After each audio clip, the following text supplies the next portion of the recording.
कैसे हमारा कल्याण हो। जैसे एक सज्जन आए तो कहा गुरुदेव एक बात बोले, तो भाई बताओ। तो उन्होंने क्या कहा गुरुदेव हमारे पास बहुत सारे प्लाट भी हैं, हमारे पास बहुत सारे मकान भी हैं, हमारे पास बहुत सारे दुकान भी हैं, हमारे पास सोना भी है, हमारे पास चांदी भी है, हमारे पास लोग भी हैं, हमारे पास सोर्स भी है, ठीक है, और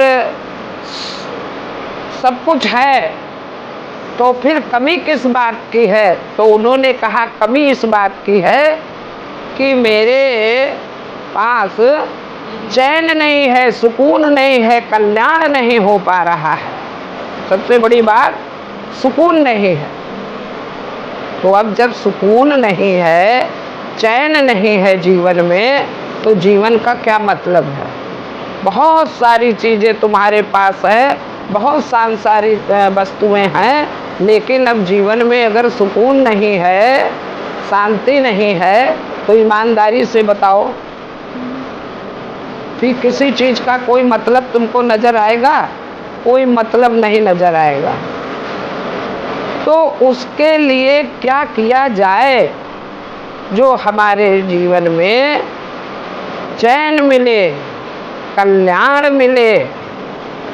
तो फिर जब हमसे पूछा तो हमने क्या कहा, जहाँ पे तुम कल्याण ढूंढ रहे हो, कल्याण की प्राप्ति के लिए प्रयास कर रहे हो, वहाँ पे कल्याण है ही नहीं। कहीं सोना में कल्याण है, चांदी में कल्याण है, बेटा में कल्याण है, धन में कल्याण है। ये तो क्षणिक कल्याण, क्षणिक सुख मिल सकता है, लेकिन क्षणिक सुख मिला और पीछे से दुख खड़ा हो गया। बोलो, गाड़ी आई, क्षणिक सुख मिला और पीछे से गाड़ी बिगड़ी, बस दुख खड़ा हो गया है। बेटा मिला, बड़ी प्रसन्नता हुई, और बेटा कहीं चला गया, खत्म हो गया, तो फिर दुख आ गया। यानी ये सब झूठे सुख दुख के चक्रव्यूह हैं। इसी में हम और आप फंसे हुए हैं, और इसी में निकलना। तो चतुर जन जो होंगे, समझदार जन जो होंगे, तो क्षणिक सुख के लिए पीछे नहीं भागेंगे। तो चतुर जन जो होंगे, समझदार जन जो होंगे, बुद्धिमान लोग जो होंगे, तो किसके पीछे भागेंगे? स्थिर सुख के लिए भागेंगे। सदैव के लिए मेरे पास आनंद और सुख ही बना रहे, दुख की कहीं प्राप्ति ना हो। तो उसके लिए भगवान ने क्या बताया है कि हम कल्याण कहाँ से ले आए, कल्याण कहाँ पे रखा है, कल्याण कहाँ पे जाएं तो हम लेकर के चले आए। तो कल्याण कहाँ पे रखा है? भगवान के नाम रूपी कल्प वृक्ष के नीचे चले जाओ। कहाँ पे जाना है? राम जी के नाम रूपी कल्प वृक्ष के नीचे जाओ, बने रहो, और वहीं पे भैया कल्याण के फल लेकर के चले आओ। तुम भी फल खाओ, औरों को भी खिलाओ। बोल शंकर भगवान की जय हो। दूसरी बात आदमी कहता है कि बहुत सारे हम उपाय करते हैं, पता नहीं कौन मेरा भाग्य है जो हम करते बहुत कुछ हैं, लेकिन हमारे जीवन में अमंगल ही आते हैं, हमारे खाते में अमंगल ही आते हैं।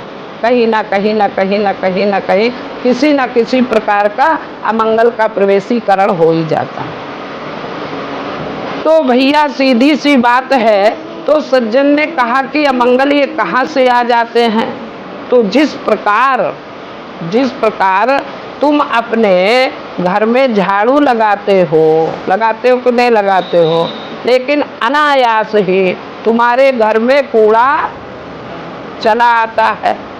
चला आता है कि नहीं आता है? लेकिन जब कूड़ा चला आता है तब उसकी तुम फिर बुहारी करते हो और फिर वो साफ हो जाता है।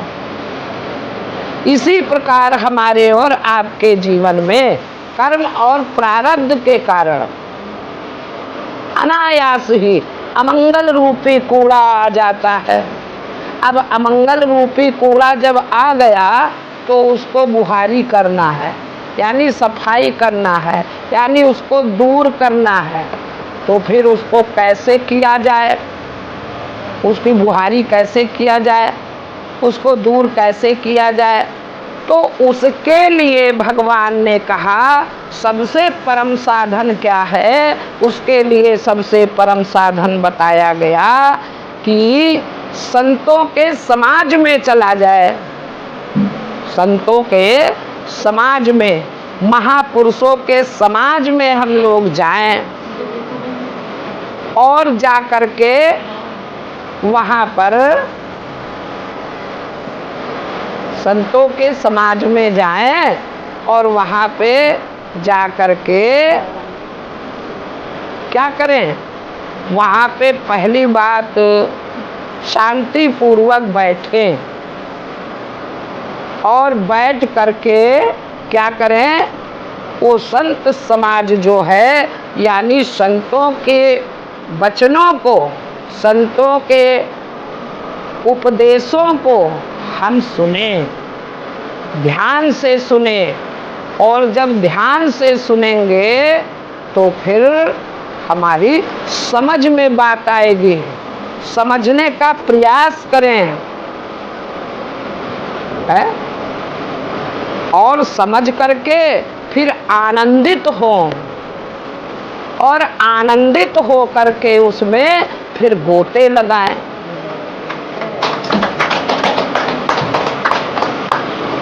और जब हम उसमें गोते लगाने लगेंगे तो फिर क्या होगा?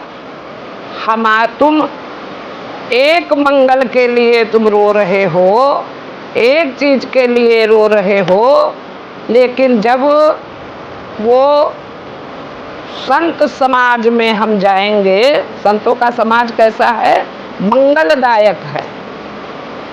और जब वहाँ पे जाएंगे, उनके वचनों को, उनके उपदेशों को ध्यान से सुनेंगे, सुन करके समझेंगे और समझ करके आनंदित होंगे, और आनंदित हो करके उसमें गोते लगाएंगे। और जब गोते लगाएंगे तो फिर भैया क्या, वहाँ पे एक नहीं, दो नहीं, तीन नहीं, चार चार फल हमारे हाथ में आ जाएंगे। वो चारों फल कौन है? धर्म, अर्थ, काम और मोक्ष। चारों फल हमारी मुट्ठी में आ जाएंगे। सारी कामनाएं भी, यानी हमारी इच्छाएं भी पूरी हो जाएंगी और पैसे की भी कोई कमी नहीं होगी है।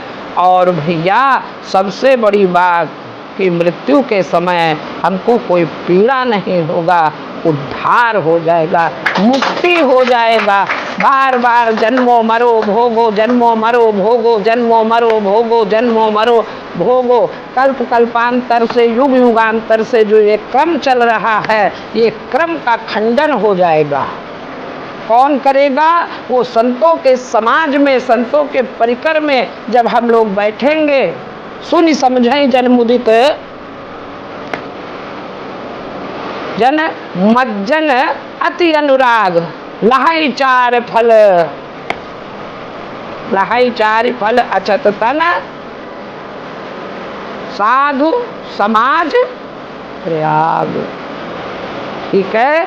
तो चारों धर्म अर्थ काम मोक्ष, ये कल्प कल्पांतर से, युग युगांतर से जो जीव की दुर्गति और दुर्दशा चल रही है, सब यहाँ पे दुर्दशा ही तो है, दुर्गति तो है। जन्मों मरो भोगो, जन्मों मरो भोगो, जन्मों मरो भोगो। सुबह हुआ शाम हुआ, सुबह हुआ शाम हुआ, सुबह हुआ शाम हुआ। बस ये काल चक्र में एक एक दिन, एक एक दिन, एक एक दिन हम और आप कटते रहते हैं। तो इस कटन से, इस पीड़ा से हम और आप दूर हो जाएंगे।